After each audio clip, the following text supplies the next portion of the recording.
পদে কৈছে যাহাৰ কৃষ্ণত ভৈল ভকতি অচল তাহাৰেহে গুচিল মনৰ মহামল।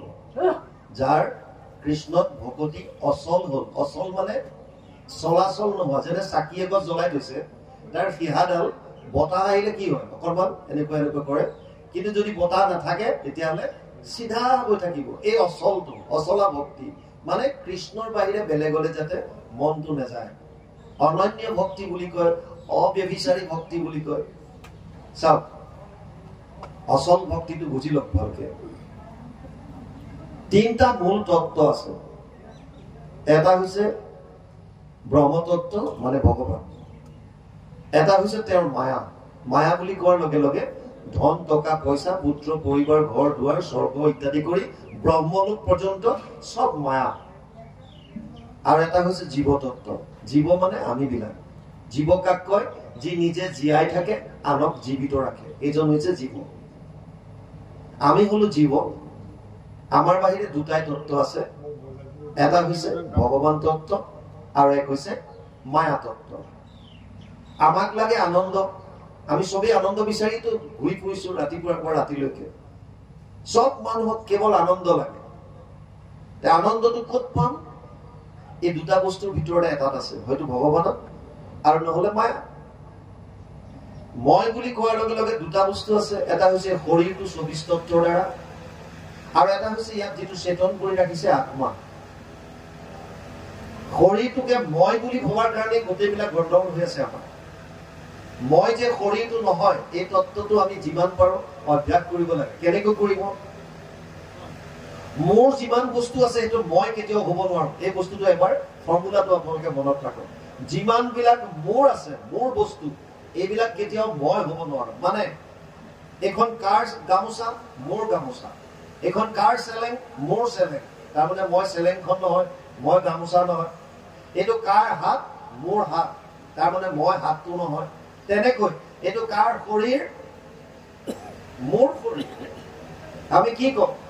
আজি পুৱাৰ পৰা মোৰ শৰীৰটো ভাল লাগি থকা নাই, আজি দুদিনমান হল মোৰ গাটো ভাল লগা নাই। তাৰমানে আপুনি আৰু আপোনাৰ দুটা বস্তু বেলেগ হ'ব লাগে। আপুনি বেলেগ, আপোনাৰ বস্তুবিলাক বেলেগ। এতিয়া যেতিয়া আমি কৈছো যে মোৰ গাটো বেয়া লাগিছে, তাৰ মানে মই বেলেগ আৰু মোৰ গাটো বেলেগ, শৰীৰটো বেলেগ। ইয়াত দুটা বস্তু আছে। এতিয়া এই শৰীৰটো হৈছে মায়াৰ দ্বাৰা সৃষ্ট 24 তত্ত্বৰ দ্বাৰা গঠিত। পঞ্চ মহাভূত ক্ষিতি জল তেজ বায়ু আকাশ, 5 তন্মাত্ৰা ৰূপ ৰস গন্ধ স্পৰ্শ শব্দ, 5 জ্ঞানেন্দ্ৰিয় শ্ৰোত্ৰ নেত্ৰ জিহ্বা ঘ্ৰাণ আৰু চৰ্ম, 5 কৰ্মেন্দ্ৰিয় গুহ্য লিংগ পদ বাণী আৰু কৰ, আৰু 4টা বস্তু মন বুদ্ধি অহংকাৰ আৰু প্ৰকৃতি, যদিও বহুতে চিত বুলি কয়।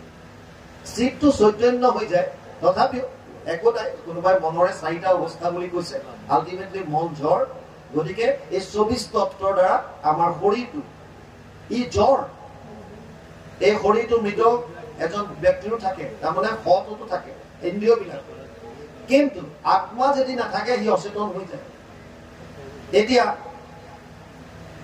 মন হল এটা কৃষ্ণ আৰু ক্ষেত্ৰ হল দুখন, এফালে ভগৱান এফালে তেওঁৰ মায়া। মনটো এতিয়া আপুনি ক'ত দিব? এই ধন টকা পইচা পুত্ৰ পৰিবাৰ ঘৰ দুৱাৰ ইত্যাদি ইত্যাদি ইত্যাদি যিমান বিলাক আছে, ইয়াৰ ফালে লগাই থলেতো মন কেতিয়াও স্থিৰ হব নোৱাৰে, কাৰণ ধেৰ আছে মায়াৰ। আৰু তাৰ বিপৰীতে ভগৱান এক, ভগৱান এক, একম সৎ বিপ্ৰ বহুতা বদন্তি, সত্য এটাই। গতিকে মনটো যদি স্থিৰ কৰিব বিচাৰিছে, কেৱল একত শৰণ লবলৈ দিছে, একত। তেতিয়া লাহে লাহে লাহে লাহে আমাৰ ভক্তিটো অচল হব। ই চলায়মান নহয়, মানে লৰচৰ কৰি থকা নহব, দুদুল্যমান নহব। সেইকাৰণে ইয়াত কৈছে যাহাৰ কৃষ্ণত ভৈল ভকতি অচল, যিসকলৰ কৃষ্ণৰ প্ৰতি অচলা ভকতি হল, একান্ত ভাৱে যাতে ইফালে সিফালে নাযায়, তাহাৰেহে গুচিল মনৰ মহা মল, সেইজনৰহে মনৰ মল বিলাক দূৰ হব। মল দুই ধৰণৰ, শৌচম সতী বিধম প্ৰোক্তম বাহ্যম অভ্যন্তৰম তথা মৃজলাভ্যম স্মৃতম বাহ্যম ভাৱশুদ্ধি তথান্তৰম। দুই ধৰণৰ পবিত্ৰতাৰ কথা কৈছে। এটা হৈছে বাহ্যিক মন, আমি স্নান কৰি গা চা ধুই মেলি আগতে মাটি পানী লৈ, আগতে বাহিৰলৈ গ'লে এই চাবোন চেম্পুটো নাই, তেতিয়া মাটি লৈছিল, মাটি পানী লৈ হাত চাফা কৰিছিল। মৃজলাভ্যম স্মৃতম বাহ্যম, মাটি পানীৰ দ্বাৰা আমি বাহ্যিকতা শুচি কৰিছিলো। আৰু এবিধ হৈছে আভ্যন্তৰীণ ভাৱৰ শুদ্ধতা। এতিয়া ইয়াত কৈছে কৃষ্ণত যেতিয়া অচল ভক্তি হ'ব, তেতিয়া আপোনাৰ মনৰ ময়লাকেইটা নাইকিয়া হ'ব। মানে ইয়াৰ ভিতৰত যিমান বিলাক আমাৰ কাম, ক্ৰোধ, লোভ, মোহ, মদ, মৎসৰ, ঈৰ্ষা, দ্বেষ, হিংসা, দুৰ্নীতি, এইবিলাক নাশ হ'ব। তাৰ পাছত কৈছে হৃদয়ে দেখিবে সিটো ঈশ্বৰৰ মূৰ্তিক, পাইবেক প্ৰসাদ মহা, মুখ্যটো অধিক। কাৰণ ভগৱানটো হৃদয়তে আছে। আমি কিয় দেখা নাই? মায়াৰ দুটা শক্তি আছে। এটাক কৈছে মায়াৰ দুটা ভাগ আছে, এটাক কৈছে জীৱ মায়া, এটাক কৈছে গুণ মায়া। জীৱ মায়া দুটা কাম কৰে। এটা হৈছে আৱৰণ, আৱৰণ মানে পৰ্দা দি থোৱা। আমাৰ মন আৰু প্ৰভু ভগৱন্তৰ মাজত এখন পৰ্দা দি থয়, আৱৰণ বুলি কৈছে, যাৰ কাৰণে আমি হৃদয়তে থকা বস্তুটো দেখা নাপাওঁ। আৰু এটা হৈছে বিক্ষেপণ। বিক্ষেপণ মানে ঈশ্বৰৰ ওচৰৰ পৰা মনটো দূৰলৈ পেলাই দিয়ে। তাৰমানে সংসাৰ ফাললৈ যা, ধন টকা পইচা এইবিলাকত লাগি থাক। কিয়? ঈশ্বৰৰ পৰা মায়াই দূৰলৈ পঠিয়ায়, এইটো বিক্ষেপণ। গুণমায়াৰ তিনিটা গুণ, সত্যম ৰজস তমইতি গুণ প্ৰকৃতি সম্ভৱা। ৪ৰ্থ অধ্যায় ৫ নম্বৰ শ্লোক গীতা। তাত কৈছে তিনিটা গুণ আছে, সত্য, ৰজ আৰু তম। এই তিনিটা গুণৰ পৰা আমাৰ মনলৈ তিনি ধৰণৰ ভাৱ আহে। সত্য গুণৰ পৰা সাত্বিক ভাৱ, ৰজ গুণৰ পৰা ৰাজসিক ভাৱ, আৰু তম গুণৰ পৰা তামসিক ভাৱ। যাৰ যেনেকুৱা ভাৱ আমি তেনেকুৱা কৰ্ম কৰো, তেনেকুৱা ভক্তি কৰো। ইয়াত কৈছে যদি কৃষ্ণত আমাৰ অচল ভক্তি হল, তেতিয়াহ'লে তেওঁ কি কৰিব? অচল ভক্তি হোৱাৰ লগে লগে মনৰ মলিনতাবিলাক নাশ হ'ব, আৰু নাশ হোৱাৰ লগে লগে যিজন ঈশ্বৰ হৃদয়ত বিৰাজমান হৈ আছিল, এই ঈশ্বৰৰ দৰ্শন পাব।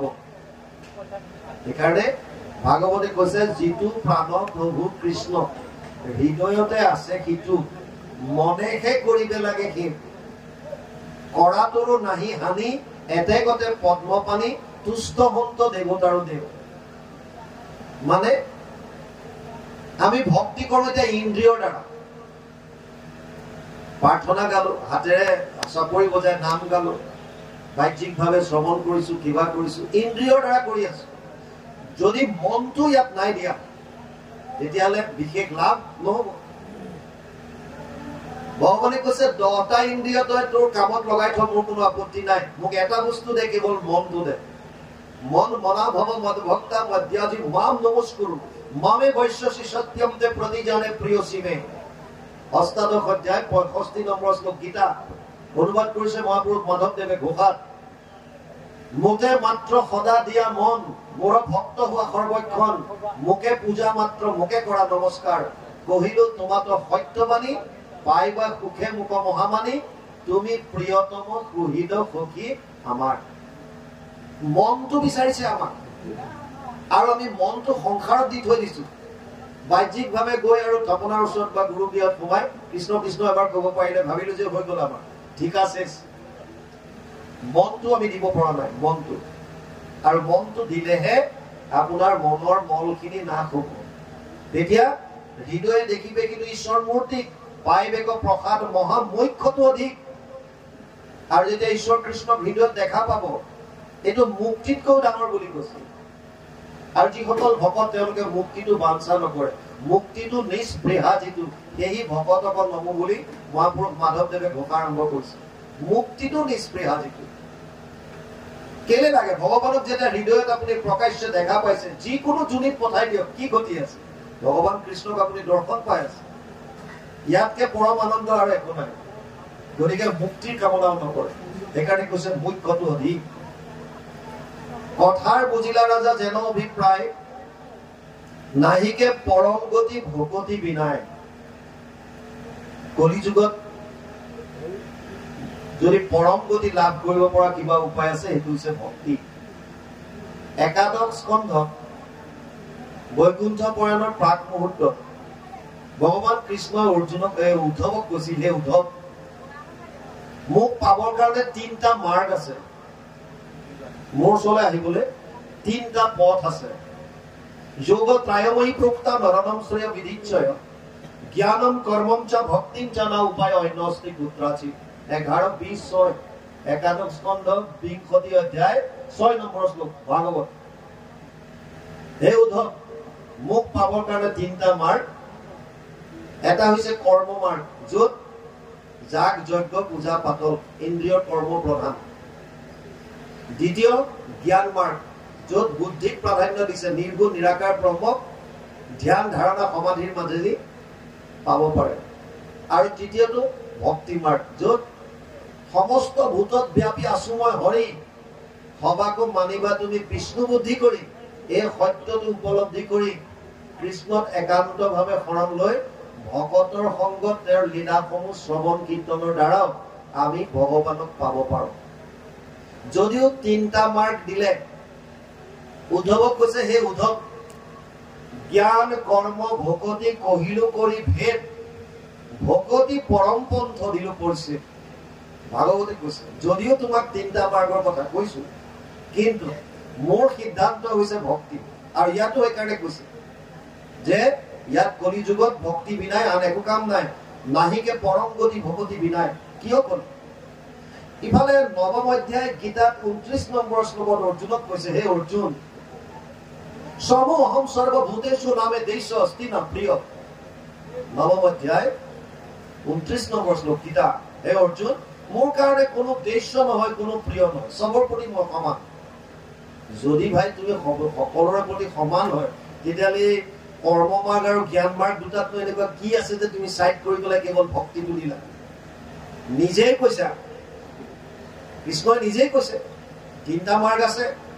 যাগ যজ্ঞ পূজা পাতলৰ দ্বাৰা মোক পাবা, ধ্যান ধাৰণা সমাধিৰ দ্বাৰা সন্ন্যাস হৈ গৈ বিভিন্ন তপ জপ কৰি মোকে পাবা, আৰু ভক্তিৰ দ্বাৰা মোকে পাবা। কিন্তু সিদ্ধান্ত তুমি ক'লা যে জ্ঞান কৰ্ম ভকতি কহিলো কৰি ভেদ, ভকতি পৰম পন্থ দিলো পৰিছে। পৰম পথ এটাই দিলে, এইটো দিলে ভক্তি। কিহৰ কাৰণে? তোমাৰ এইবিলাক আকৌ মই মতালি কিয়? কৃষ্ণক ইফালে অৰ্জুনক কৈছা যে মই সকলোৰে কাৰণে সমান, সমো অহম সৰ্বভূতেষু নামে দেশ অস্তি ন প্ৰিয়, মোৰ কাৰণে কোনো দ্বেষী নাই আৰু কোনো মোৰ কাৰণে প্ৰিয় নহয়, মই নিউট্ৰেলি চাওঁ চবক। তেতিয়াহ'লে এইটো ক্ষেত্ৰত তোমাৰ পক্ষপাতি কিয় হ'ল? এতিয়া বুজক, কিহৰ কাৰণে কৰ্ম মাৰ্গ আৰু জ্ঞান মাৰ্গক চাইড কৰি পেলাই আমাক ভক্তি মাৰ্গ দিলে? বেয়া পাই পেলাই দিয়া নাই। ভগৱানে কৈছে এই 2টা মাৰ্গ নাই বুলি কোনেও ক'ব নোৱাৰে, আছে। যাগ যজ্ঞ পূজা পাতল নথকা নহয়, কিন্তু কৰ্ম মাৰ্গত 6টা বস্তুৰ শুদ্ধতা বাউদ মন্ত্ৰস্য পৰিজ্ঞাতম কৰ্ম সুধীৰ মদৰ্পণম ধৰ্ম সম্পদতে ষটভি অধৰ্মস্য বিপৰ্যয়। 11, 21, 15 একাদশ স্কন্ধ 120 অধ্যায় 15 নম্বৰ শ্লোক ভাগৱত। তাত কৈছে কি বুলি? যাগ যজ্ঞ পূজা পাতলত 6টা বস্তুৰ শুদ্ধতা থাকিবই লাগিব। বাউন কি 6টা? স্থান, কাল, পাত্ৰ, দ্ৰব্য, মন্ত্ৰ, ক্ৰিয়া। এই 6টা বস্তুত যদি ছিদ্ৰ ৰৈ যায়, তেতিয়াহ'লে যাজকৰ মৃত্যু হ'ব পাৰে, সেৱকীৰ। ভগৱান কৃষ্ণই নিজ মুখে অৰ্জুনক কৈছে, হে অৰ্জুন, যজ্ঞটো বহুবিধ আছে। দ্ৰব্য যজ্ঞ, তপো যজ্ঞ, যোগ যজ্ঞ তথাৎ পৰে স্বাধ্যায় জ্ঞান যজ্ঞস্য যতয় সংচিত ব্ৰত। 4ৰ্থ অধ্যায় 28 নম্বৰ শ্লোক গীতা। হে অৰ্জুন, দ্ৰব্যৰ যজ্ঞ আছে, যিটো আমি সৰুৰে পৰা যিটো দেখিছিলো, য'ত হোম অগ্নি প্ৰজ্বলিত কৰে আৰু তাত দ্ৰব্যৰ আহুতি দিয়ে। এইটোকে আমি যজ্ঞ বুলি ক'লে জেনেৰেলি আমাৰ মনত আগলৈকে এইটোৱে ভাৱ আহিছিল যে যজ্ঞ মানে কেৱল জুই একুৰা জ্বলিব আৰু তাত আহুতি দিব দ্ৰব্যৰ। এইটোৱে যজ্ঞ বুলি আমাৰ এতিয়াও বহুতে সেইটোৱে ভাবে, যজ্ঞ কৰিছে বুলি ক'লে সেইটোৱে ভাবে। কিন্তু ভগৱানে ভুলটো ভাঙি দিলে যে যজ্ঞ মানে অকল সেইটো নহয়, দ্ৰব্যৰো যজ্ঞ আছে, যোগৰ যজ্ঞ আছে। আপুনি যোগ অভ্যাসৰ দ্বাৰা চিত্তবৃত্তি নিৰোধ পতঞ্জলিৰ যিখিনি ফৰ্মুলা, সেইটো এটা যজ্ঞ। তপৰ যজ্ঞ আছে, শৰীৰৰ তপ, মনৰ তপ, পানীৰ তপ। মানে আপুনি আপোনাৰ সাধনাত কষ্ট সহিব পৰা কোৱালিটি, শৰীৰ, মন, পানী, কায় মন বাক্য 3টাৰ তপ। স্বাধ্যায় তপ আছে, মই কোন? স্বক অধ্যয়ন কৰা। ক'ৰ পৰা আহিলো? মই এতিয়া কি কৰা উচিত কলে যাম নিজক জানিবৰ কাৰণে অধ্যয়ন স্বাধ্যায় আৰু আটাইতকৈ ডাঙৰ যজ্ঞ বুলি ক'লে জ্ঞান যজ্ঞ যিটো আজি আপোনালোকে কৰি আছে এইটো জ্ঞান যজ্ঞ ইয়াৰ পৰা জ্ঞান অগ্নি প্ৰজ্বলিত হৈ আছে আৰু আমি মনৰ অজ্ঞানতাবিলাক ইয়াত আহুতি দি আছো এইটো জ্ঞান যজ্ঞ ভগৱানে অৰ্জুনক ক'লে হে অৰ্জুন শ্ৰেয়ান দ্ৰব্যময়ী যজ্ঞাত জ্ঞান যজ্ঞ পৰন্তপ সৰ্বকৰ্মাখিলম পাৰ্থ জ্ঞানে পৰিসমাপ্যতে চতুৰ্থ অধ্যায় 33 নম্বৰ শ্লোক গীতা হে অৰ্জুন সমস্ত যজ্ঞৰ ভিতৰত শ্ৰেষ্ঠ যজ্ঞ হৈছে জ্ঞান যজ্ঞ আৰু এই যজ্ঞ কৰোঁতে যদি ছটা বস্তুৰ শুদ্ধতা নাথাকে তেতিয়াহ'লে যাজকৰ মৃত্যু হ'ব ষষ্ঠ স্কন্ধ ভাগৱত বৃত্তাসুৰ বধ তস্তামুনিয়ে যজ্ঞ এটা কৰিছিল ইন্দ্ৰৰ ওপৰত ক্ৰোধ কাৰণ নিজৰ পিতেক বিশ্বৰূপক ইন্দ্ৰই বধ কৰিছিল সেইকাৰণে ইন্দ্ৰক বধ কৰিবৰ কাৰণে বৃত্তাসুৰৰ হাতত এটা যজ্ঞ কৰিছিল আৰু যজ্ঞৰ যেতিয়া পূৰ্ণ আহুতি দিয়াৰ সময় আহিল তেতিয়া তেওঁ মন্ত্ৰ উচ্চাৰণ কৰিব লাগিছিল ইন্দ্ৰ শত্ৰু বিবৰ্ধন মানে ইন্দ্ৰ শত্ৰু নিধন হওক বা ধ্বংস হওক কিন্তু খঙৰ ভমকত ক'লে ইন্দ্ৰস্য শত্ৰু বিবৰ্ধন মানে ইন্দ্ৰৰ শত্ৰু নিধন হওক বুজি পালে ক'ত খেলটো আছে ক'ব লাগিছিল ইন্দ্ৰ শত্ৰু নিধন হওক কিন্তু ক'লে ইন্দ্ৰৰ শত্ৰু নিধন হওক যেতিয়া পূৰ্ণ আহুতি সময়ত আৰু ইন্দ্ৰৰ শত্ৰু হৈছে বৃত্তাসুৰ বুজি পালে নে ইন্দ্ৰ শত্ৰু নিধন হওক বুলি যদি মন্ত্ৰত উচ্চাৰণ হোৱা হলে ইন্দ্ৰ হয়তো মৰিলেহেঁতেন সেইটো বেলেগ কথা কিন্তু উচ্চাৰণত গণ্ডগোল হ'ল ক'লে ইন্দ্ৰৰ শত্ৰু নিধন হওক ইন্দ্ৰৰ শত্ৰু হৈছে বৃত্তাসুৰ যোনে যজ্ঞ কৰাইছিলে সেইজনে মৰিবলগীয়া হ'ল প্ৰসাদ কৈছে মহাপুৰুষ মাধৱদেৱে হৰি নাম কীৰ্তনত নাহি স্থান কাল পাত্ৰ নিয়ম সংযম একো বিধি যিটো কৰ্মকাণ্ড তাত ছটা বস্তুৰ শুদ্ধতা যদি থাকিব নোৱাৰে তেতিয়াহ'লে যিসকলে কৰে তেতিয়া তেওঁলোকৰ মৃত্যু পৰ্যন্ত হ'ব পাৰে সেইকাৰণে কৰ্মকাণ্ডক চাইড কৰি দ্বিতীয়টো জ্ঞান মাৰ্গত কি প্ৰব্লেম আছে জ্ঞান মাৰ্গ মানে নিৰ্গুণ নিৰাকাৰ ব্ৰহ্মক উপাসনা কৰা আপুনি যিজন ঈশ্বৰৰ গুণৰ বিষয়ে নাজানে আপুনি এটা ঘৰলৈ গৈছে ধৰক আপোনাক ক'লে যে ছোৱালী বা ল'ৰাটো আহি ক'লে যে দেউতা আপোনাক বিচাৰি মানুহ এজন আহিছিল বোলে কোন আহিছিল বোলে মই নামটো নুসুধিলো ক'ৰ পৰা আহিছিল বোলে মই গম নাপালো কি বুলি কৈছে বোলে খালি সুধিছিল তুমি আছানে নাই দেখিবলৈ কেনেকুৱা বোলে মইতো ভিতৰত আছিলো মই দেখাই নাই মানুহটো বুজি পালেনে এতিয়া যদি আপোনাক ক'ৰ পৰা আহিছিল কোন আহিছিল কি কৰে কি নাই একো যদি ক'ব নোৱাৰে আপুনি কেনেকে অনুমান কৰিব যে আপোনাক বিচাৰি অহা মানুহজন কোন মানে যিজন ঈশ্বৰৰ গুণৰ বিষয়ে নাজানো আকাৰৰ বিষয়ে নাজানো নিৰ্গুণ নিৰাকাৰ সেইজনক মনত ধ্যান কৰাটো সহজ কথা নহয় শংকৰাচাৰ্যই কৰিছিল জ্ঞান মাৰ্গত যাবৰ কাৰণে চাৰিটা বস্তু প্ৰথমতে এলিজিবিলিটি লাগে কোৱালিফিকেশন এইকেইটা লাগিব কি শান্ত দান্ত তিতিক্ষা উপৰতি মানে মনৰ ওপৰত কন্ট্ৰোল নাম্বাৰ 1 আপুনি যদি জ্ঞান মাৰ্গত যাব বিচাৰিছে প্ৰথম কথা আপোনাৰ মনৰ ওপৰত আপোনাৰ সংযম আছে নে নাই দ্বিতীয় কথা ইন্দ্ৰিয়ক দমন কৰিব পাৰিছে নে নাই তৃতীয় হৈছে সহনশীলতা গুণ আছে নে নাই আৰু চতুৰ্থত হৈছে বিষয়ৰ পৰা আপুনি বৈৰাগ্য ভাৱ ল'ব পাৰিছে নে নাই এই চাৰিটা কোৱালিটি থাকিলেহে আপুনি সন্ন্যাসী হৈ জ্ঞান মাৰ্গত যাব পাৰিব কিন্তু এইটো মাৰ্গ অতি কষ্টকৰ ভগৱান কৃষ্ণ অৰ্জুনক কৈছে ভক্তি যোগ দ্বাদশ অধ্যায় গীতা ক্লেশ অধিকতৰস্তে সব অব্যক্ত অসক্ত চেতসা অব্যক্ত হি গতিৰ দুখম দেহগত বিৰভাব্যতে দ্বাদশ অধ্যায় 5 নম্বৰ শ্লোক গীতা হে অৰ্জুন জ্ঞান মাৰ্গ অতি কষ্টকৰ সেইকাৰণে ভগৱান কৃষ্ণই উদ্ধৱক ক'লে জ্ঞান কৰ্ম ভকতি কহিলো কৰি ভেদ ভকতি পৰম পন্থ দিলো পৰিছেদ কাৰণ ইয়াত বিশেষ নীতি নিয়মৰ কথা নাইকিয়া কোনোবাই কৃষ্ণ বুলি কৈছে কোনোবাই যদি কৃষ্ণ কৃষ্ণ বুলি কৈছে ভগৱানে আপোনাৰ ভাৱটো বুজি পায় আপুনি তেওঁকে যে মাতিছে এই কথাটো বুজি পায় সেইকাৰণে ইয়াত এতিয়া ক'লে যে নাহিকে পৰম গতি ভকতি বিনাই কুচন্ত সুকত কোনো নৃপে মনে গুণী চেদিও সংশয় ছয় মোৰ মহামুনি তাৰপাছত পুনৰ শুকদেৱক পৰীক্ষিতে সুধিছে যে হে শুকমুনি মোৰ মনৰ সংশয়বিলাক তুমি দূৰ কৰা কি সংশয় এতিয়া পাঠ বুলি আমি আলোচনা কৰিম। কৃষ্ণ পদে কৈছে, ইয়াৰ আগৰ পুতত ক'লে পুচন্ত সুকত পুনু নিপে মনে গুণী চেদিও সংশয় মোৰ মহামণি। আমি সকলোৱে জানো ভাগৱত সৌনকাদি 28,000 ঋষি আৰু সুতমুনিৰ মাজত কথোপকথন চলি আছে। সুতমুনিয়ে কৈছে 28,000 ঋষি। কাৰ কথা ক'লে? সুক আৰু পৰীক্ষিতৰ কথা। পৰীক্ষিত কোন? পৰীক্ষিতৰ বিষয়ে আমি পাইছো যে অৰ্জুনৰ নাতি, উত্তৰাৰ সন্তান অভিমন্যু আৰু উত্তৰাৰ পৰীক্ষিত। এই পৰীক্ষিতে স্বীকাৰ কৰিবলৈ গৈ সমীক মুনিৰ আশ্ৰমত সোমাল। সমীক মুনিক পানী বিচাৰিলে। সমীক মুনি ধ্যানত থকাৰ কাৰণে বাহ্যিক ক্ৰিয়াকলাপবিলাক কম পোৱা নাছিল আৰু সেইটো ক্ৰোধতে পৰীক্ষিতে ধনুৰ অগ্ৰে ওচৰতে থকা মৰা সাপ এডাল তেওঁৰ ডিঙিত পেলাই থৈ গুচি আহে আৰু এই খবৰটো তেওঁৰ অলপ দূৰত থকা পিতেক শৃংগী মুনিক গৈ লগৰ লগৰীয়াই জনায় যে এজন ৰজাই তোৰ দেউতাৰৰ ডিঙিত সাপ এডাল দি থৈ গ'ল। মৰা সাপটোৰ কথাটো মৰা বুলি নকলে সাপ এডাল দিলে। শৃংগীয়ে ভাবিলে যে মোৰ দেউতাক চাগে ইতিমধ্যে ঘটিলে আৰু তেওঁৰ চাগে প্ৰাণ গুচি গ'ল। সেইকাৰণে লগে লগে তেওঁ অভিশাপ দিলে। এডাল মৰা সাপৰ বিপৰীতে এটা অভিশাপ কি দিলে?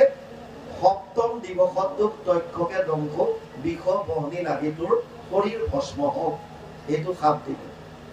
আৰু তাৰ পাছত যেতিয়া গোটেই লগৰীয়াৰ লগত আহি পেলাই বাপেকৰ ওচৰত সনাগতা কৰে, সমীক মুনি ধ্যান ভংগ হয় আৰু তেওঁক দেখে সন্মুখত ল'ৰা আৰু বাকীবিলাক লগৰীয়াই সনাগতা কৰি আছে। সোধে কি হ'ল আৰু কৈছে তোমাৰ ডিঙিত এডাল সাপ, আৰু উলিয়াই চালে মৰা সাপ এডাল পেলাই দিলে।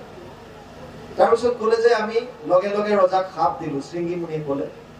সমীকে ক'লে বৰ বেয়া কাম কৰিলি, যদি দেশত ৰজা নাথাকে তেতিয়াহ'লে দুষ্কৃতিকাৰীবিলাকৰ উপদ্ৰৱ বাঢ়িব।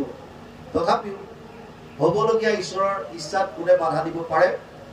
সেইকাৰণে এজন শিষ্যক পৰীক্ষিতৰ ওচৰলৈ পঠিয়াই দিয়ে আৰু পৰীক্ষিতেও ইফালে অনুতপ্ত হৈ থাকে, ঘৰলৈ আহি কি ভুল কাম কৰিলো, এজন সন্তৰ ডিঙিত মই সাপ এডাল দি থৈ আহিলো, ভুল কাম হ'ল। যি কি নহওক, তাৰ পাছত বৈৰাগ্য ভাৱ আহে। জন্মেজয়ক ৰাজকাৰ্য দি গংগাৰ তীৰলৈ যায়। অগণন ঋষি মুনি আহে। সকলোৰে ওচৰত এটাই প্ৰশ্ন কৰে যে মৃত্যুমুখী মানুহে কি কৰা উচিত। তাতো কোনোবাই কয় যাগ যজ্ঞ পূজা পাতল, কোনোবাই কয় দান দক্ষিণা তপ জপ ইত্যাদি ইত্যাদি। পৰীক্ষিতৰ মনত শান্তি নাই, কাৰণ 7 দিন সময়ত উপায়টো পাবলগীয়া হ'ব লাগে। কেৱল 7 দিন আছে হাতত। সেই সময়ত ব্যাসৰ পুত্ৰ শুকদেৱ আহে আৰু শুকদেৱ অহাৰ লগে লগে সমস্ত ঋষি মুনি থিয় হৈ যায়। ইভেন তেওঁৰ পিতৃ ব্যাস সন্মান জনায়। আৰু যেতিয়া শুকদেৱক বহুৱাই লৈ পৰীক্ষিতে সুন্দৰভাৱে আদিত্য আপ্যায়ন কৰাৰ পাছত তেওঁক প্ৰশ্ন কৰে, অথ পৃষ্ঠমি সংসিদ্ধিমি যোগিনাম পৰমম গুৰু পুৰুষস্য য়ৎ কাৰ্যম প্ৰিয়মানস্য সৰ্বদা য়ৎ শ্ৰোতব্যম য়ৎ জপ্যম য়ৎ কীৰ্তিব্যম নৃভি প্ৰভু স্মৰ্তব্যম ভজনীয়ম वा ব্ৰুহি যদ্বা বিপৰ্যয়ম। 1:19:37 আৰু 1:19:38 প্ৰথম স্কন্ধ 29 অধ্যায় 37 আৰু 38 নম্বৰ শ্লোকত প্ৰশ্ন আগবঢ়াই দিয়ে পৰীক্ষিতে। কি কয়? মৰণ সময়ে তোমাৰ চৰণে পুচুহু গুৰু সাম্প্ৰত মৃয়মান নৰে সদায় কি কৰ্ম কৰিবে ইটো লোকত। মৃত্যুমুখী মানুহে এই পৃথিৱীত কি কৰাটো উচিত? কাহাক শুনিবে, কাহাক জপিবে, কাহাক স্মৰিবে নৰে, ভজনৰ যোগ্য কোননো দেৱতা কহিও মত সত্তৰে। কাৰ কথা শুনিব, কাৰ কথা স্মৰণ কৰিব, কাৰ কথা কীৰ্তন কৰিব, কোনজন ঈশ্বৰৰ ভজন কৰিব? শ্ৰৱণ কীৰ্তন কৰিবৰ যোগ্য নুহি যত যত কথা, শুনিব নলগীয়া যি কামবিলাক কথাবিলাক আছে, তুমি সেই পৰম গুৰু মুনিবৰ আমাক কৈশৰ কথা। তুমি পৰম গুৰু, গতিকে তুমি মোক ইয়াৰ উত্তৰটো দিয়া। আৰু তাৰ পাছত এই ভাগৱত কৈ আহিছে। ইয়াত সেইকাৰণে কৈছে যে কুচন্ত সুকত পুনু আকৌ সুধিছে কি বুলি? চেদিও সংশয় মোৰ মহামুনি, মোৰ মনৰ সন্দেহবিলাক আৰু দূৰ কৰা। কি সংশয় আছে? কলিত লোকৰ ধৰ্ম নাহিকে আচাৰ, নিতে নিতে বাঢ়ে পাপ পৰ্বত আকাৰ।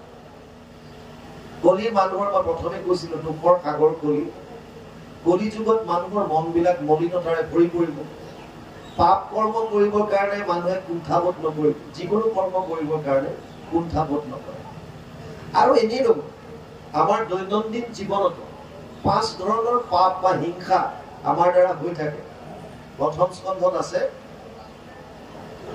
জলকুম্ভ চুলিয়া বাঢ়নি ঢেকি পতা, গৃহস্থৰ ঘৰে ই শুনা পঞ্চগোটা।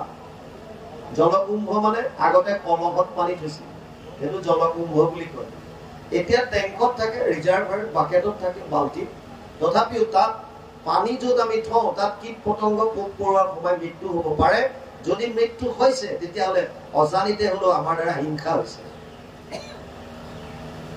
জলকুম্ভ চুলিয়া মানে চৌকা, জুহাল। বৰ্তমান গেছ আহিল, আপুনি যেতিয়া অন্ন ৰন্ধন কৰে, জুই জ্বলাই দিয়াৰ লগে লগে কিছুমান কীট পতংগ এই জুইৰ ওচৰলৈ আহি যায়, আহি তাত মৃত্যু হয়। সেয়াও অপৰাধ আমাৰ দ্বাৰা হ'ব পাৰে। বাঢ়নি, আইসকলে যেতিয়া ঝাৰু মাৰে তাতো পাপ হ'ব পাৰে।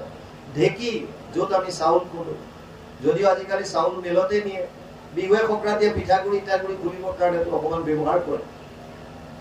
পতা, য'ত মছলা জাতীয় এইবিলাক পিছে, সেইবোৰ হৈছে পতা, ইয়াতো পোক পৰুৱা মৃত্যু হ'ব পাৰে। এই 5 ধৰণৰ হিংসা আমাৰ দ্বাৰা হৈয়ে থাকে। আগতে ইয়াৰ পৰিত্ৰাণ পাবৰ কাৰণে পঞ্চ যজ্ঞ কৰিবলগীয়া হৈছিল, কিন্তু কলি যুগত ইয়াৰ কোনো প্ৰয়োজন নাই। কাৰণ ৰামকৃষ্ণ নাম যিটো লয় একবাৰ, কোটি জনমৰ পাপ ভস্ম হয় তাৰ। যম ৰজাই নিজে যমদূতসকলৰ আগত কৈছে, অজামিল উপাখ্যান 6ষ্ঠ স্কন্ধ ভাগৱত।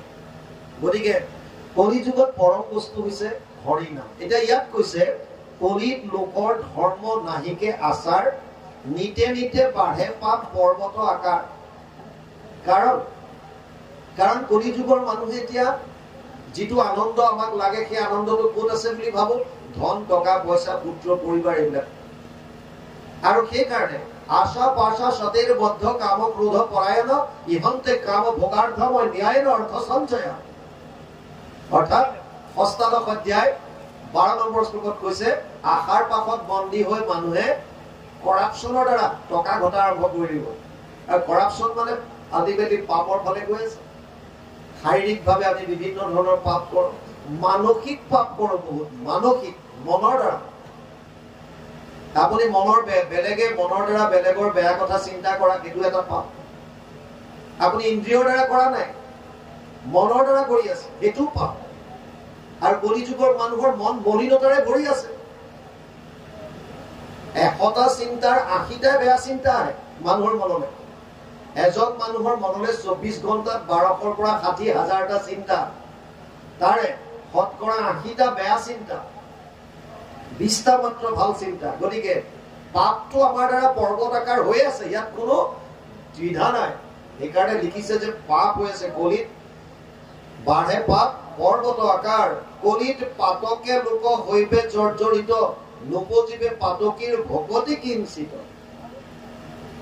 পাতক কৰোতে কৰোতে জৰ্জৰিত হৈ যাব, তথাপিও হৃদয়ত ভক্তিভাৱ নাহিব, কৃষ্ণৰ প্ৰতি নাহিব। কিয়? চাওক, তত্ত্বটো নুবুজাৰ কাৰণে হ'ব পাৰে। আমি পৃথিৱীত এনেকুৱা কোনো মানুহ নাই যাক আনন্দ নালাগে। মানে আমি যি কৰ্ম কৰিছো আজিলৈকে চবে আনন্দ বিচাৰি কৰিছো। পৃথিৱীত এনেকুৱা কোনো মানুহ নাই যোনে কাম নকৰাকে থাকিব পাৰে। নাহি কচ্চিৎ ক্ষণমপি জামি তিষ্ঠত্য কৰ্মকৃত কাৰ্যতে হি অৱশ্য কৰ্ম সৰ্ব প্ৰকৃতি জেৰ গুণে। 3য় অধ্যায় 5 নম্বৰ শ্লোক গীতা। অৰ্জুনক কৈছে, হে অৰ্জুন, কোনো মানুহ এক মুহূৰ্ত কাম নকৰাকে থাকিব নোৱাৰে, লগাতাৰ কাম কৰি আছে। আৰু কাম কৰিলে কামৰ বিপৰীতে 3 ধৰণৰ ফল আহে। অনিষ্ট মিষ্ট মিশ্ৰম ত্ৰিবিধা কৰ্মনা ফলম। ভাল বেয়া আৰু মিশ্ৰিত, মানে পাপ পুণ্য আৰু পাপ পুণ্যৰ মিশ্ৰণ। এতিয়া কাম বিলাক আমি কোনখন ক্ষেত্ৰত কৰিছো? ভগৱান আৰু মায়া দুটাই ক্ষেত্ৰ আছে। আমি প্ৰায়বিলাক কৰ্ম মায়াৰ ক্ষেত্ৰখনত কৰিছো। মানে ধনৰ মাজত আনন্দটো আছে বুলি ভাবি, বা মোৰ পত্নী, মোৰ পৰিবাৰ, মোৰ অমুক, মোৰ তমুক ইত্যাদি ইত্যাদিৰ মাজত আনন্দ আছে বুলি ভাবি আমি অন্যায়ৰ দ্বাৰা হলেও এইফালে বেছি ধাৱমান হৈছো। তাৰ কাৰণে প্ৰতিটো মুহূৰ্তত আমাৰ পাপ আহি আছে। আৰু ইয়াত কৈছে, যদি আপোনাৰ হৃদয়ত পাপেৰে যদি কলুষিত হৈ আছে, তেতিয়াহ'লে ভক্তিৰ প্ৰতি আপোনাৰ মনটো নাযাব। পাপেৰে যাৰ পাতকটো জৰ্জৰিত হৈ আছে মন যিবিলাক, নুবুজিবে পাতকীৰ ভকতি কিঞ্চিত, অলপমানো ভক্তি নাহিব, তেতিয়া মনটো পাতকৰে কলুষিত হৈ ৰাখিব। দোষৰ সাগৰ কলি পৰম দুৰ্জন, পাপ নকৰন্তাতো নাহি একোজন। কলি যুগত এনেকুৱা কোনোৱে নাই যাৰ দ্বাৰা পাপ নহয়। আৰু পাপৰ প্ৰায়শ্চিত্ত এটাই আছে, কৃষ্ণৰ নাম। যদি আমি কৃষ্ণৰে ওচৰ নাচাপো, তেতিয়াহ'লে ইয়াৰ পৰা বচোৱাৰ উপায় আৰু কোনেও দিব নোৱাৰে, ক'তো নাপায়, কোনো শাস্ত্ৰত দিব নোৱাৰে। ইয়াত কৈছে পাপ নষ্ট নভৰিলে কৃষ্ণক নাযায় মতি, কিমতে তৰিবে লোক কলিত দুৰ্গতি। পৰীক্ষিতে প্ৰশ্ন কৰিছে, তেওঁৰ সংশয় এটাই, হে সুখমণি, কলি যুগটোতো দুখৰ সাগৰ, এনেকুৱা কোনো নাই যে যিজনে পাপ নকৰাকে আছে। আৰু যদি পাপী হয় বা পাতকী হয়, তেওঁ কৃষ্ণলৈ মন নাযায়, কৃষ্ণৰ কথা চিন্তা নকৰে। আৰু ইণ্টাৰেষ্টিং কথা হৈছে, কৃষ্ণৰ কথা চিন্তা নকৰিলে তেওঁৰ প্ৰায়শ্চিত্তও নহ'ব। কাৰণ ৰাম কৃষ্ণ নাম যিটো লয়, একবাৰ কোটি জনমৰ পাপ ভস্ম হয়, তাৰ নাম ললেহে ভস্ম হ'ব। এতিয়া পাতকত বেৰি থকাৰ কাৰণে কৈছে সি কৃষ্ণৰ ওচৰতে নাচাবে। সেইকাৰণে পৰীক্ষিতে প্ৰশ্ন কৰিছে, পাপ নষ্ট নভৰিলে কৃষ্ণক নাযায় মতি, কিমতে তৰিবে লোক কলিত দুৰ্গতি। হে সুখদেৱ, পাপ নষ্ট নহলে কৃষ্ণৰ ফালে মনেই নাযাব, গতিকে কলি যুগত মানুহে দুৰ্গতিৰ পৰা পৰিত্ৰাণ পোৱাৰ উপায় কি আছে মোক কোৱা। ইয়ালৈকে কৈছে পদে কৈছে, কলিৰো চেষ্টাক শুনি ধীৰ নহি কায়, কহিও ইহাৰ গুৰু চৰণ উপায়। কোনোবা পৰম ধৰ্ম অধৰ্ম কলিত, কহিও গুৰু মোৰ ধীৰ হচি। পৰীক্ষিতে কৈছে কলিৰ চেষ্টা, কলিত থাকিবলৈ ক'ত ঠাই দিছিলে? দ্যুতম পাৰম স্ত্ৰীয় সোণা যত্ৰ ধৰ্মজ্য চতুৰ্বিধা, চাৰিটা জেগাত স্থান দিছিল। প্ৰথমটো হৈছে দ্যুতম, দৈত্য খেলে, জুৱা পাশা কৰে, মদ্যপান। নিপতি দিলন্ত, নিপতি বুলন্ত কলি দিলু চাৰি স্থান, দৈত্য খেলে, জুৱা পাশা কৰে, মদ্যপান। স্ত্ৰী পঞ্চসোণা গৃহস্থৰ থাকে জৈত্য, এই চাৰি স্থান দিলো বংশ গয়া দৈত্য। প্ৰথমতে চাৰিটা দিছিল স্থান। দ্যুতম মানে জুৱা, পানম মানে পান কৰা, সুৰা পান হওক, নিচা জাতীয় হওক। আমি কেৱল সুৰা বুলি লিখা আছে, মদ্যপান বুলি, আচলতে নিচাক বুজাইছে ইয়াত। সাধাৰ পৰা বুলি সকলো গোটেইবিলাক বস্তু, এইবিলাক হৈছে নিচা জাতীয়, এইবিলাক পান কৰাটো। দ্যুতম পানম স্ত্ৰীয়ম, পৰস্ত্ৰী ভ্ৰমণ। সোণা, এই পঞ্চ সোণাৰ কথা যিটো কলো, হিংসা। আৰু শেষত আৰু এটা দিলে, সেইটো হৈছে সুবৰ্ণ, অৰ্থাৎ সোণ। সোণবিলাক সোণ যিবিলাক অধৰ্মৰ দ্বাৰা আনে, যিবিলাক অন্যায়ৰ দ্বাৰা সংগ্ৰহ কৰে, ধন টকা পইচা।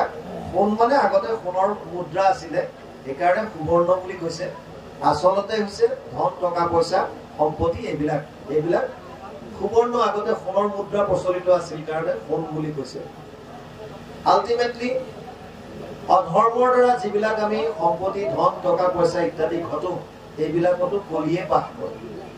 গতিকে আল্টিমেটলি আমি কোনো কলিৰ প্ৰকোপৰ পৰা সাৰিব পৰা নাই। কলিয়ে আমাক আগুৰি ধৰি আছে, কোনো এটা সাৰিব পৰা নাই। আমাৰ মন ইমানকৈ মলিনতা হৈছে, এই যিটা চাৰিটা, এই পাঁচটা অধৰ্ম বস্তু যিকেইটা দিলে, দ্যুতম জুৱা পাশা খেলা, পানম নিচা পান কৰা, সুৰা পান কৰা, স্ত্ৰীয় পৰস্ত্ৰী গমন, আৰু সোণা মানে হিংসা, তাৰোপৰি সুবৰ্ণ।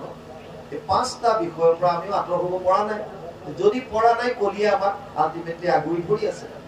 এতিয়া ইয়াত কৈছে, কলিৰ চেষ্টাক শুনি থিৰ নহি কায়, কহিও ইহাৰ গুৰু তৰণ উপায়। ইয়াৰ পৰা পৰিত্ৰাণ পাব পৰা উপায় কি আছে, এইটো মোক কোৱা। কোনোবা পৰম ধৰ্ম অধৰ্ম কলিত, কহিও গুৰু মোৰ থিৰ হচি। কলি যুগত কি ধৰ্ম আৰু কি অধৰ্ম, মানে আমি কলি যুগৰ মানুহে কি কৰাটো উচিত আৰু কি কৰাটো অনুচিত, ধৰ্ম ক'ত আছে, কোনবিলাক অধৰ্ম, এই কথাখিনি পৰীক্ষিতে সুখদেৱক বুলিছে। কালৰূপে ঈশ্বৰৰ গতি কেন থান, আতি প্ৰলয়ৰ কহিও কেন মান। কোন যুগ ধৰ্মইতো চাৰিও যুগৰ কহিও বুচুক মোৰ সংশয় মনৰ। ইয়াত কেইটামান প্ৰশ্ন কৰিছে। এটা হৈছে কাল, যিটো সময়ৰ গতি, এইটোৰ বিষয়ে সুধিছে। তাৰ পাছত সুধিছে যে প্ৰলয়ৰ বিষয়ে, যি চাৰিটা প্ৰলয় আছে, নিত্য, নৈমিত্তিক, আত্যন্তিক আৰু প্ৰাকৃতিক প্ৰলয় যি চাৰিটা আছে তাৰ বিষয়ে। তাৰ পাছত সুধিছে যুগ ধৰ্ম, সত্য, ত্ৰেতা, দ্বাপৰ, কলিত যুগৰ লগতে ধৰ্মটো কি কি আছিল, এই কথাখিনি মোক কোৱা, যাতে মোৰ মনৰ সংশয় দূৰ হওক। অন্তকালে গুৰু ভৈলা তুমি মহাভাগ, কত পুণ্য কৰি সুধিবাক পাইলো লাগ, দিয়া পৰিচ্ছেদা মোক কৃপা দৃষ্টি চাই, তোমাৰ আমাৰ কথা এহি মানে যায়। অন্তকালে মানে কাৰণ পৰীক্ষিতক সাপ দিছিল, 7 দিনৰ দ্বাৰা মৃত্যু হব। ইভেন ইণ্টাৰেষ্টিং কথাটো বুঝক, পৰীক্ষিতৰ হাতততো 7 দিন সময় আছিল। পৰীক্ষিতক সাপ দিওঁতে কৈছিল সপ্তম দিৱসত তোক তক্ষকে দংশ, তাৰ মানে বাকী 6টা দিন তই নিশ্চিতভাৱে জীয়াই থাকিবি, এইটো গেৰেণ্টি আছে। বুজি পালে নে? সপ্তম দিৱসত তোক তক্ষকে দংশ, ব্ৰাহ্মণৰ সাপ। গতিকে তাৰ মানে বাকী 6 দিনত তোৰ কোনো প্ৰব্লেম নাই, তই জীয়াই থাকিবি, এইটো খাটাং। কাৰণ তেতিয়া 6 দিন জীয়াই থাকিলে সপ্তম দিনা আহিব আৰু সপ্তম দিনা তোৰ ধ্বংস হব। কিন্তু আমাৰ বিলাকৰ, আমাৰতো গ্যাৰান্টি নাই, 7 দিন যে জীয়াই থাকিব তাৰো গ্যাৰান্টি নাই। আৰু ইন্টাৰেষ্টিং কথা, এই 7 দিনৰ ভিতৰতে প্ৰতিজন মানুহৰ মৃত্যু হয়। আপোনালোকে যদি চাই 12টো 7টাই, সোম, মঙ্গল, বুধ, বৃহস্পতি, শুক্ৰ, শনি, ৰবি, আৰু যাৰে মৃত্যু নহওক কিয় এই 7 দিনৰ ভিতৰতে কোনোবা এটা দিনত যায়। গতিকে পৰীক্ষিতৰ হাতততো আছিলে 6টা দিন হাতত, সপ্তম দিনত মৃত্যু হব। তথাপিও পৰীক্ষিতে কৈছে যে এই শেষ মুহূৰ্তত, অন্তকালত তোমাক মই বৰ ভাগ্যৰ মূৰত লগ পাইছো, কত পুণ্য কৰি সুধিবাক পাইলো লাগ, দিয়া পৰিচ্ছেদা মোক কৃপা দৃষ্টি চাই, তোমাৰ আমাৰ কথা এহি মানে যায়। মোক এতিয়া আচল তত্ত্বটো বুজাই দিয়া, মোৰ সংশয় বিলাক দূৰ কৰা। কি কি প্ৰশ্ন আছিলে? ঈশ্বৰৰ কালৰ গতি কেনেকুৱা, প্ৰলয় কেনেকুৱা, যুগ ধৰ্ম কি, কলিৰ মানুহবিলাক অতি পাতকী, এই পাতকী বিলাকে কি কৰিলে পুণ্য পাব, কেনেকে পৰিত্ৰাণ পাব, এই প্ৰশ্ন। আল্টিমেটলি পৰীক্ষিতৰ নিজৰ একো নাই, যি সুধিছে চব সমাজৰ কাৰণে, জনকল্যাণৰ কাৰণে। গতিকে ইয়ালৈকে কৈছে, তাৰপিছত অকণ পাত যাওক, আকৌ আগবাঢ়ি কৃষ্ণ।